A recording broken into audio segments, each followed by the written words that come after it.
Dear students, स्वागत है आप सभी का सिटी मोंटेसरी स्कूल सिवान के इस यूट्यूब चैनल पर। आज के बायोलॉजी क्लास में जिसमें मैं आप सभी को मनुष्य में पोषण को पढ़ाऊंगा।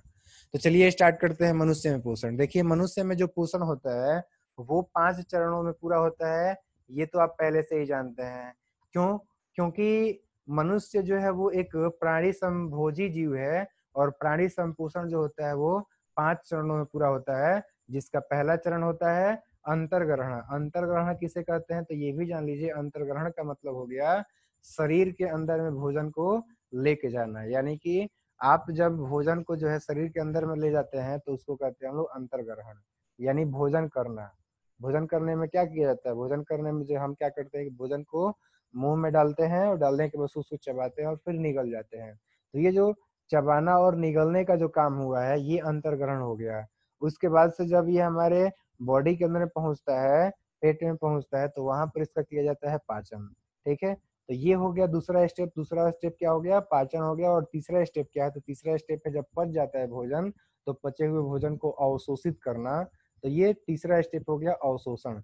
जब अवशोषित कर लिया गया तो उसका अब चौथा स्टेप हो जाएगा उसको जो है बॉडी के सेल तक पहुंचाना और पहुंचाने के बाद से उसका उपयोग करना। तो ये हो गया स्वांगीकरण। ठीक है, अब जब उसका यूज कर लिया गया तो वहां पर कुछ वेस्ट मटेरियल बनेंगे और साथ साथ जो बिना पचे हुए भोजन है तो वो भी वेस्ट ही है। तो अब पांचवा स्टेप रह जाता है उसको बाहर करना, यानी कि बहिक्षेपण। उम्मीद कर रहा हूँ कि ये बातें आपको समझ में आ गया है कि मनुष्य में पोषण जो है वो 5 स्टेप में पूरा होता है। अब चलिए बात करते हैं कि मनुष्य में जो पोषण का प्रक्रिया है और आपका जो पाचन का प्रक्रिया है तो ये आपका जो है कैसे होता है। उम्मीद कर रहा हूँ कि ये बातें आपको समझ में आ रही हैं कि कैसे जो है 5 चरणों में मनुष्य के अंदर में जो है पोषण होता है। अब देखो, ध्यान ये देना है आप सभी को कि मनुष्य में जो है आहार नल होता है। और ये आहार नल है क्या? तो देखो, आहार नल मनुष्य के अंदर में जो है एक लंबा नली होता है जो कि 9 से 10 मीटर लंबा हो सकता है। तो ये जो नली होता है ये ऐसा नली है जिससे होकर के आहार गुजरता है। आहार जिस जिस नली के पार्ट से गुजरता है उसको हम लोग बोलते हैं आहार नाल। अगर नहीं गुजर रहा है वहां से भोजन तो वो आपका आहार नाल नहीं कहलाएगा। ठीक है, ऐसे भी आप कह सकते हैं कि आहार नाल मनुष्य के अंदर में उसके मुख से लेकर के गुद्दा तक का नली है जिससे होकर के भोजन गुजरता है। ठीक है, चलिए, तो उम्मीद कर रहा हूँ कि ये बात आपको समझ में आ गया। अब एक एक करके हम लोग बात करते हैं कि जब ये मुख से स्टार्ट होता है तो मुख में आखिर क्या होता है। देखो, मुख में जो है आपका दांत होता है, जीभ होता है और लार ग्रंथियां होती हैं। तो ये 3 जो है अंग हैं जो कि मुंह के अंदर में पाचन का काम कराते हैं। तो मुंह के अंदर में सबसे पहले क्या किया जाता है कि भोजन को ग्रहण किया जाता है। जब भोजन को हम ग्रहण कर लेते हैं तो उसके बाद से दांत जो है उसको चबाता है। अब दांत जो होते हैं ना ये 4 प्रकार के होते हैं। ठीक है, 4 प्रकार के दांत कौन कौन से होते हैं तो ये जान लीजिए। सबसे पहले जो है आपका हो जाएगा इंसाइजर, जो कि सबसे आगे होता है। तो ये हो गया इंसाइजर। इसके अलावा होता है कैनाइन, इसके बाद होता है प्रीमोलर और लास्ट में होता है मोलर। तो ये 4 प्रकार के दांत होते हैं। इंसाइजर जो होता है इसका संख्या का एक तो सबसे पहले तो आप डेंटल फार्मूला याद कर लीजिए। डेंटल फार्मूला होता है 2।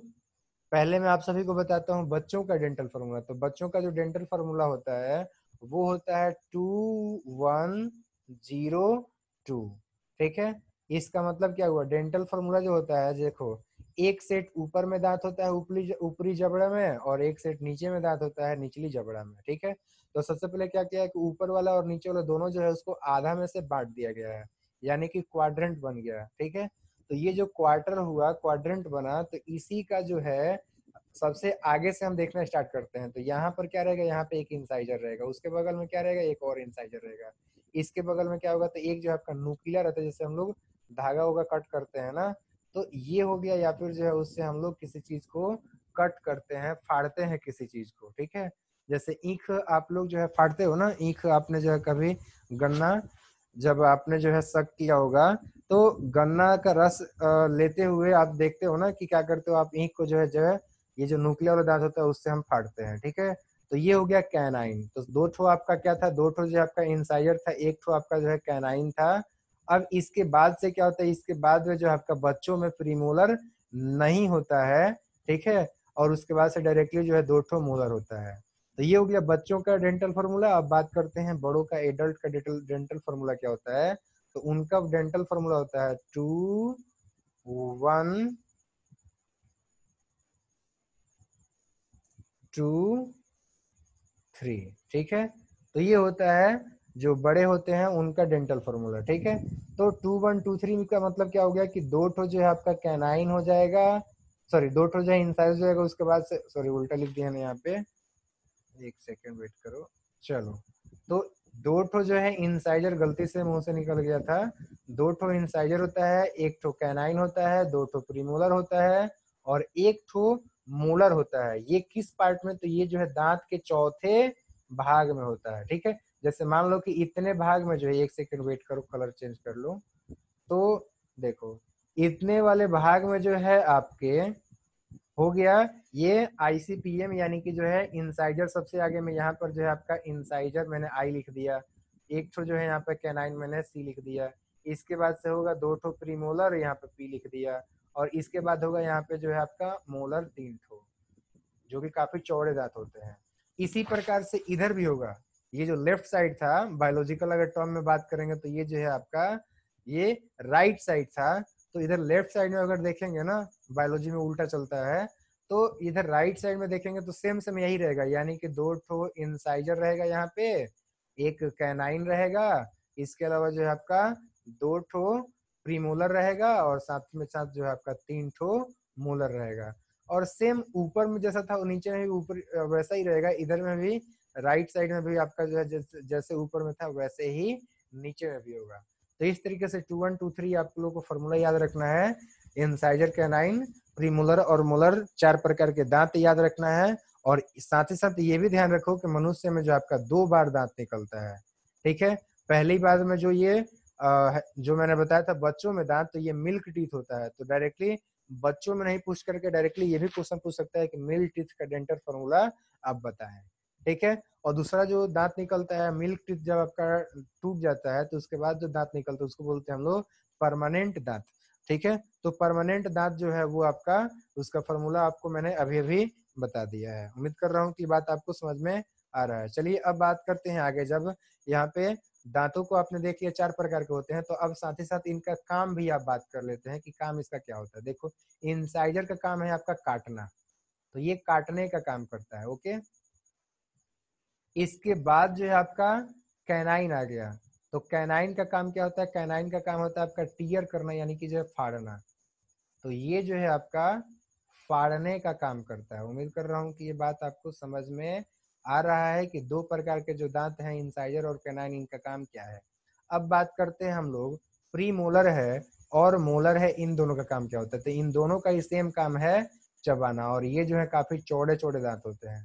तो इनका काम क्या है, इनका काम है चबाना, अच्छे तरीके से चबा करके जो हम लोग भोजन को निकलते हैं, ताकि जो उसका डाइजेशन सही से हो। तो काटने फाड़ने चबाने का काम जो है दांतों का होता है, और कौन से प्रकार का दांत कौन सा काम करता है ये मैंने आपको बता दिया है। और 4 प्रकार के दांत होते हैं, ये भी मैंने आप सभी को बता दिया। अब बात करते हैं जीभ का काम क्या है। हमने क्या किया था, भोजन को जो है मुंह के अंदर में लिया था, मुंह में जो दांत था उसको काटा था, उसको जो है फाड़ा था, उसको चबाया था। और चबाने के साथ साथ और क्या होता है, तो देखो उसमें जीभ भी उसका हेल्प करता है चबाने में।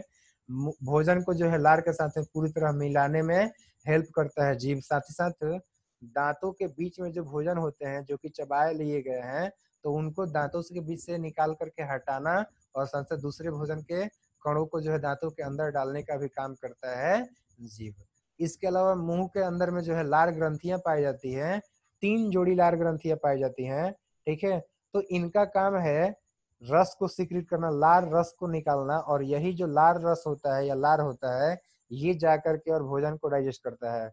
हम जो भोजन खाते हैं उसमें जो स्टार्च रहता है, उस स्टार्च को जो है ये डाइजेस्ट करता है। इसके अंदर में जो एमाइलेज होता है वो एंजाइम, ठीक है, वो आपका जो है स्टार्च को डाइजेस्ट करके उसको माल्टोज शर्करा में चेंज कर देता है। और साथ ही साथ जो है इसके अलावा जो है उसमें पॉलीसेक्राइड भी बनते हैं। तो पॉलीसेक्राइड चूंकि डाइजेस्ट अभी नहीं है तो उन वो जो है जा करके स्टोमक है या फिर आगे के नलियों में जो है आपका डाइजेस्ट होगा। और जो माल्टोज है वो मतलब जो क्या बोलते हैं, सॉरी, कार्बोहाइड्रेट, देखो एक बार फिर से बताता हूँ, उसमें जो स्टार्च है वो आपका दो चीजों में टूट जाता है। एक माल्टोज में जो कि काफी सिंपल शुगर हो गया, स्टार्च हो गया, सॉरी शर्करा हो गया। और दूसरा जो बनता है वो पॉलीसेकेराइड बनता है। तो पॉलीसेकेराइड आगे जाके डाइजेस्ट होगा और स्टार्च जो है आपका माल्टोज में तो डाइजेस्ट हो ही गया। तो माल्टोज से हम लोग जो है एनर्जी रिलीज कर सकते हैं आसानी से। यानी कि काफी छोटा आपका जो है अवयव हो गया, ये थोड़ा सा ही डाइजेस्ट होगा, आगे चल करके सिर्फ और सिर्फ एक बार डाइजेस्ट होगा और फिर से एनर्जी निकलना स्टार्ट हो जाएगा। तो इस तरीके से आपने ये देखा कि मुंह में ही जो है आपका डाइजेशन स्टार्ट हो जाता है। हालांकि डाइजेशन जो है वो दो प्रकार का हो जाता है, एक जो आपका बायोकेमिकल हो जाता है और एक जो आपका फिजिकल होता है। तो फिजिकल डाइजेशन तो आपका माउथ के अंदर में, मतलब मुंह के अंदर में दांतों के जरिए ही होना स्टार्ट हो गया था। और जो बायोकेमिकल डाइजेशन था तो वो आपका जो है इसमें जो टाइलिन जो एंजाइम होता है या फिर एमाइलेज एंजाइम जो है वो आपका सेलिब्री एमाइलेज बोलेंगे, सिर्फ एमाइलेज नहीं बोल करके हम बोलेंगे सेलिब्री एमाइलेज या फिर लार एमाइलेज कहेंगे। तो लार एमाइलेज जो है ये आपका डाइजेशन स्टार्ट कर देता है मुंह में ही। उम्मीद कर रहा हूँ कि मुंह में कैसे डाइजेशन होता है ये आपको समझ में आ गया। इसके बाद से जो आपका मुंह से भोजन निकल करके पहुंचता है भोजन ग्रसिका में, ठीक है। जैसा कि यहाँ पे बताया गया है कि भोजन ग्रसिका में पहुंचता है और उसके बाद से जो है ये जो भोजन होता है, ठीक है, वो नीचे की तरफ में गुजरता है एक प्रक्रिया के तहत जिसको हम लोग बोलते हैं कर्मानुकुंचन, ठीक है। तो कर्मानुकुंचन जो है उसको हम इंग्लिश में बोलते हैं पेरिस्टल्सिस, पेरिस्टल्सिस या फिर पेरिस्टल्टिक मूवमेंट।